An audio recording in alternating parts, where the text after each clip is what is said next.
One of the things we tried to do this year, I mean, traditionally, Treasury have been accused of micromanaging departments and doing lots and lots of revenue bids and asking lots of questions.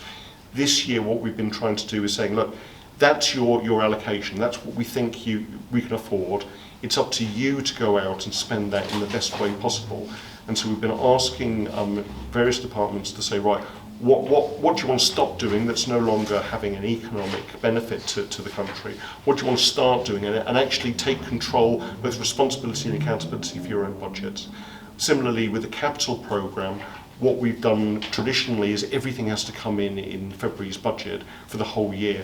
We're now having a quarterly approach so that things can come into the pink book on a regular basis throughout that year. So it allows departments to actually work up their capital bids and then bring them for votes by Tynwald throughout the year.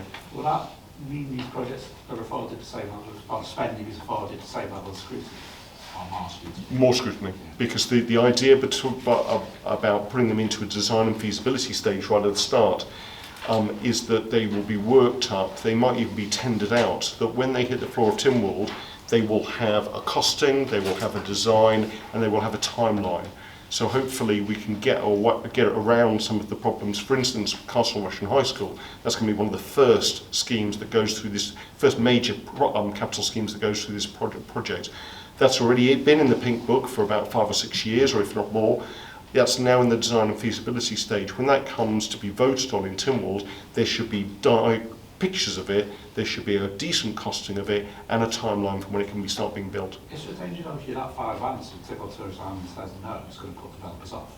Yep, but that's democracy for you. And hopefully we can engage people. Hopefully, they will know what's in the design and feasibility stage.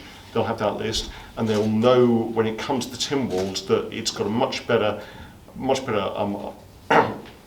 chance of being delivered, but also they'll know the cost of it. So actually, no, if they get a scheme coming forward and they say that seems like an awful lot of money for a school or a health centre, no, we're going to vote that down because we think you should do it. We don't want a gold-plated service. We think you should do it cheap, more economically. Again, that's the role of Tynwald. So I hope it will present better scrutiny, both in terms of the amount of money being spent on these projects, but also in terms of delivering them.